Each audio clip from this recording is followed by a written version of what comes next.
Today's adventure had actually started the day before, and I'd had a big day out on 3 Corbetts down by Glen and had taken the decision to drive round to the start of today's walk the night before.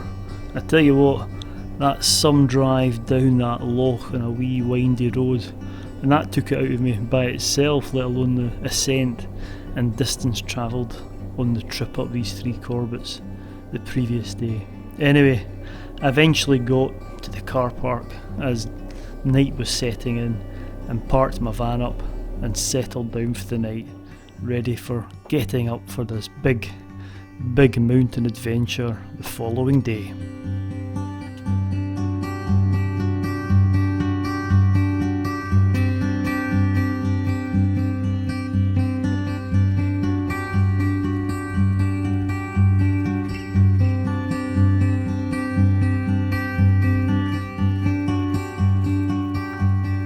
I knew before I started that this was going to be a big day in the mountains, so I was up at first light and had my breakfast and set about getting my bike ready. I'd used my bike the day before, but the real reason for bringing it was for this trip today, and I set about heading along a good Land Rover track to start the day as the mist was swirling over the loch behind me. It's a fair distance to travel in, and I tell you what, I was glad I brought my bike. And the day was looking fine. It was looking very fine, and before long the sun had started to rise and light up the mountains ahead of me as I headed down the track.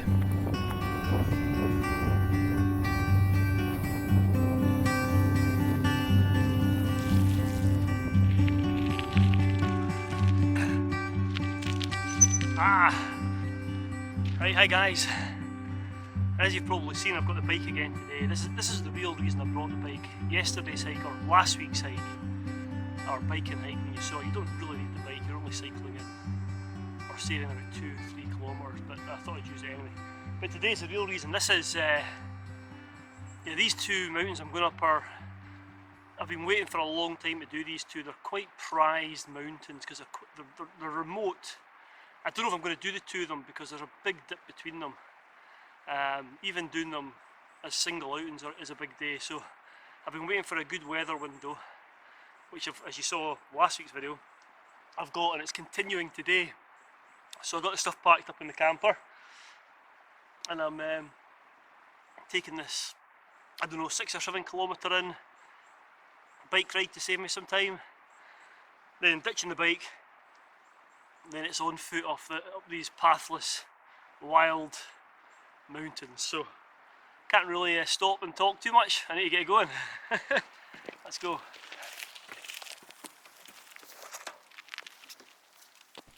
So off I set through the forestry plantations, and I was soon passing the Bothy Actual, and I came out of the forest at one point and the sun was just lighting up the glen with the mist lying low in Glen Desiree. What a place this is. A fantastic glen with well-known mountains and rugged mountains at that surrounding it, and it was an enjoyable cycle along this path with the mountains getting larger and larger as I headed along, and the day was looking good. It was blue skies and not many clouds, so yeah, I was looking forward to getting on the hill.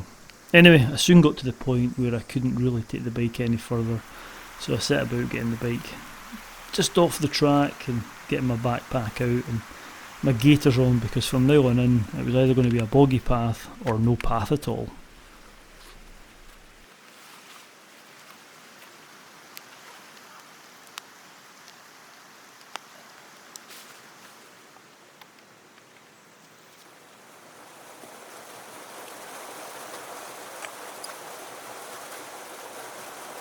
What a beautiful morning in a beautiful place. And there's no wind, there's not many midges. I can imagine this bit to be midge-hell at certain times, but there's certainly none. But look at this behind me, I don't know if you can see, this is the River Desiree. So I just crossed the River Desiree on the bridge, you probably just saw that, and I left the bike there. This path here is good, but yeah, you'd have to have a pretty good mountain biker to make any speed faster than walking along here. So yeah, blue skies at the moment. Doesn't look like it's going to change, to be honest with you, but the forecast is for cloud to come in later on, but I'm just going to enjoy it at the moment. and over my shoulder here is the first hill. And we're a long way from anywhere here, so I do really need to just sort of take my time, and I'm a bit tired after yesterday, but yeah, I just need to be careful, take my time, don't do anything, not overexert myself basically. So anyway, I'm going to enjoy the walk now. I shall report back in a wee while. Let's go. I was soon on the open slopes of the mountain and heading steeply uphill, and the first pull up the grassy slopes, which were boggy, was quite tough, and I was glad when I eventually reached the ridge line where it was a bit more rocky and also a bit more level. Oh, well, I tell you, it's tough work coming up here. I didn't think I was going to meet anybody. I've just met a lady from the Lake District. He's up doing our Corbett, so it was nice to have some company actually. I might see her a bit further on. So I've come up this ridge and it's really quite a knobbly, rocky, up and down ridge, and I don't know if you can make it out, but just over here is the summit, and it's a wee bit of a scramble to get to the top, so I'm looking forward to doing that. But yeah, what a day. It's it's staying nice, and I can see over here we're on the rough, well, the edges of the rough bounds in Moidart, and Sgurr is actually just over my shoulder there, and you can see those Munros right behind us, looming over us. Well, they certainly were when I was down in the glen, but this is just, oh, it's so good, it's so nice. I'm still undecided as to whether to drop over to the other Corbett. It's a long way down, you're losing about 700 metres and then having to regain that, but I'm feeling okay at the moment. We'll see how we go, and yeah, I'll make a decision that later on. So far, so good. Absolutely lovely.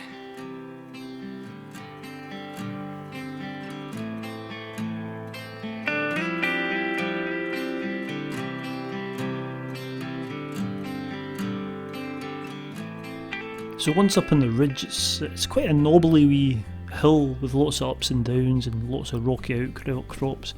But on a day like today I could see the summit and it's very impressive. It's a wee nose at the end of the ridge which leads you on, but I can expect that if the weather's clagged in, that navigation would be an issue and you'd have to be quite careful, but it certainly wasn't clagged in today. It was absolutely glorious, and I was just taking my time heading up the hill. My legs were feeling it from the day before, and I knew I still had a lot of distance and a lot of ascent still to go, but yeah, it was just absolutely fabulous.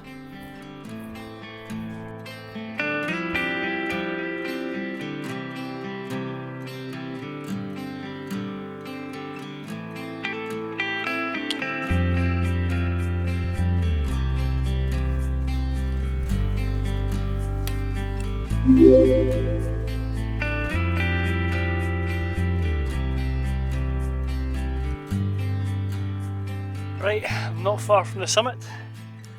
Spin round. That's the top there, there's just a wee scramble to get there. This is hard work. There's a slight breeze, I tell you, it's welcome.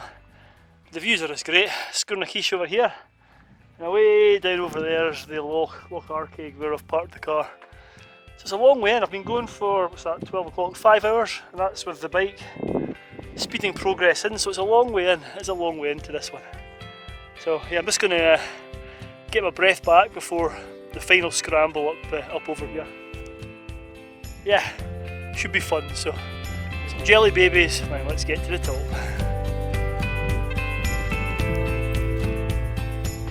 So the final nose up to the summit of Bidin Achabar is quite steep, and you do need to get your hands on the rope.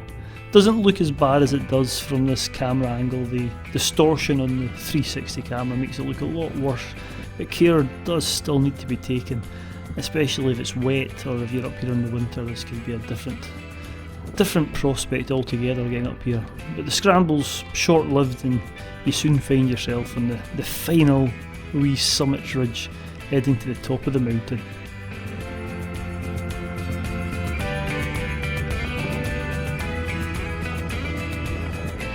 Summit of Bidin Achabar. That's quite a remote place, look at this. Absolutely beautiful. And over there is where I'm hoping to go next. It's a long way down. If I can just come over here, you'll see how far down I've got to go. It's a long way down. See that shimmering locking down there? Got to drop down there to get back up, but we'll see. Just enjoying it here on the summit at the moment. It's just fabulous views. Look at this ridge, very Anuch like heading out there. Out to Rum behind it, and the cooling of sky. and round here into Neudark. You can see Larven, Ben Aiden, Sgurr, then back down Glen. Absolutely fabulous. What a day. Another 10 out of 10 day in Scotland. Can't beat it. I'm going to stop here, get a bite to eat, and then get headed down and see if I can find the energy to get up this second Corbett. I was feeling pretty knackered by this point. It was even getting to the top of this summit is a fair old pull, but the views were just spectacular. And I soaked them in for a wee while before heading down. And I took a direct route off the summit. I wouldn't advise it in anything other than perfect conditions. And even in these conditions I had, it was blooming steep and care was required. Well, it's a brutal descent coming down there. I don't know if you can make out behind me. It's steep. I'm glad it's dry. I wouldn't fancy doing that in the wet. But I'm slowly, this locking down here, slowly getting bigger and bigger. So I'm going to get there soon. I've picked out a route that I'm going to take, going right to left, zigzagging up to the top. But yeah, it's going to be challenging. But I'll get down here, replenish my water supplies, and we'll see if we can get to the top of the second mountain. It's 25 to 2, so hopefully I'll have enough time to get home before it's dark. Right, let's get down here. Try and find somewhere to cross. Too deep there, I'll need to go further up and see if there's somewhere up here to get across this outflow. When I was coming down the hill, I did see there was some pebbles showing, so that might be a bit. Let's go and have a look further closer to the look. So the audio wasn't great there, but I was just trying to find a way across the river, and the pebbles that I'd seen further up the hill did provide a shallower part of the river that I could cross, and was glad to get across. But what I wasn't glad of was the ascent that now lay ahead of me. I dropped down to about, probably not far off 100 metres at this point, and it was all uphill to the summit of the second hill, and my god was I feeling wiped out at this point. Having a seat. Oh, knackered. I'd spin round. You actually see where I came down. Up here, that was the summit. Come all the way down. Actually came across these slabs, padded down these slabs here and then down into the glen. Now I'm going up, I'll spin you around. Up there. I'm knackered. What time is it? 2:30. Oh, these kids. Deer kids are driving me nuts. Anyway, right. Enough procrastinating, let's just do this. I need to get water.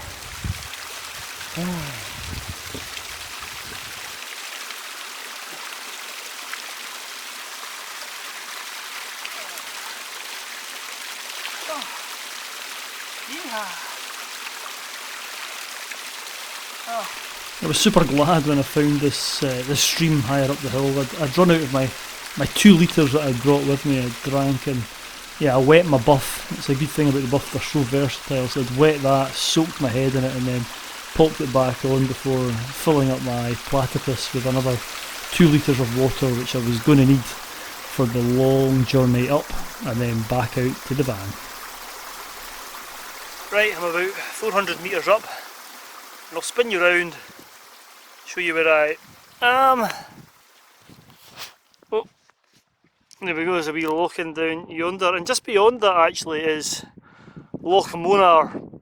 So it shows you whereabout we are. The eastern shores of Loch Monar are over the top of that ridge. I think that's the deepest loch in Scotland. Anyway, that doesn't really matter. And then over here you can see where I've been, where I came down, and it was quite steep. In the middle of the picture now, these slabs, they look a bit imposing, but I padded my way down those, they weren't too bad. Down kind of that way, and then back down.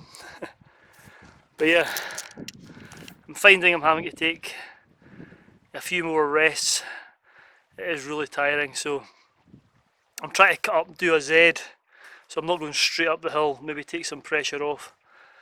What time are we at? 2:45 now, so I reckon I've got till 8 o'clock until it gets really dark. Sunset's about 7, and I usually get about an hour late after that, so hopefully Hopefully I'll be back at the camper well before then, but I just need to keep walking, I just need to keep moving. But every now and again I have to just take a seat. Oh, this is tough.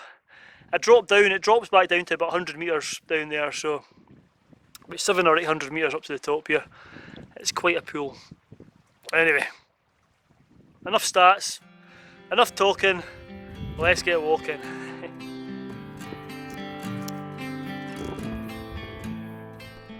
The first, I don't know, around about 600 to 650 metres of ascent directly towards Carn Mor are pretty steep, but eventually the slopes start to ease off a wee bit. Still going uphill, and you soon get a feeling you're going to be reaching the summit, and I eventually did. Once again, this is another summit which might be a bit hard to find in the mist, but I wasn't suffering that problem today, and I tell you what, I could have laid down and slept at this point. It was knackering getting up here, but what a viewpoint when I got here. It was well worth it.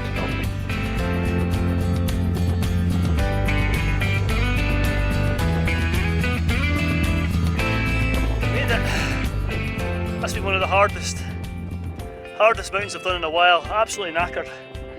Anyway, here we are on the summit of Carn Mor. They're right nobly topped summit, as you can see. Lots of different wee bits and bobs, but this is the correct spot. There's another wee cairn there, but that's slightly lower. I've been over and touched it just in case. And the view is just fantastic. He's right down Loch Mora, and the Isle of Rum is in the distance. There's cloud coming in now. The weather's on the slide a wee bit. I think it'll be fine for the next few hours. Anyway, so I need to get back down to the bike. It is 4:30. That gives me 2-3 hours to get back down. I've got a bit of an issue trying to get through the forestry plantation. There's meant to be a path which I looked for on the way up and I couldn't find it. But that shouldn't be too bad. At least I'll be downhill for a wee while. But I'm going to sit up here for 10 minutes and enjoy these views, and then start moving again. Get this though. Woo! I enjoyed the views, but I didn't linger too long, although it still looks very light here. And it was still daylight. I knew I had a long way to get back to the car, and that I really would be pushing it to get back down to the van before darkness fell. So off I set, down pathless terrain, and I didn't really film too much of it, mainly because I was absolutely cream crackered, and there was a few bits I filmed, but it took a long time to get off the mountain, and I was glad when I got back to the bike. And yeah, once again, this footage doesn't show how dark it was. It was getting pretty dark at this point, but I eventually made it back to the van, and yeah, collapsed in the van and slept well that night.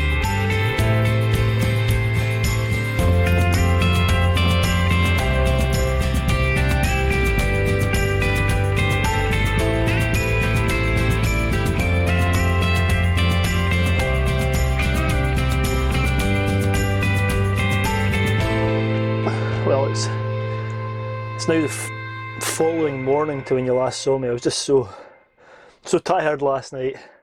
That's been the hardest hike I've done in a long time. In fact, it's so hard it's ended me. I'm heading home and I'm off for the rest of the week. I'm going home to recover.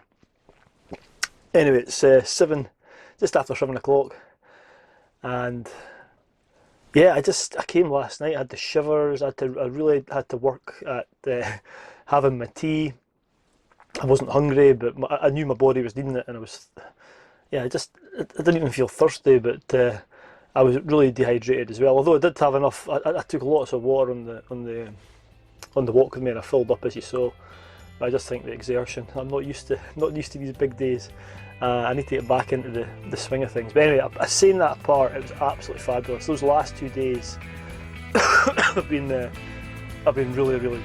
It's been fantastic. It's a bit greyer today, and then tomorrow the forecast is horrendous. So I was going to have a rest day today anyway, and I don't fancy going out when it's 70 mile an hour wind. So I think I'll just go home, chill out for a while, and then I might go out later and we'll wait and see. But I tell you what, this coffee's good. What I'm not looking forward to though is the drive down Loch Arcade, back down this windy single track road. Oh man. Anyway, thanks for watching, stay safe out there, and I'll see you in the next adventure.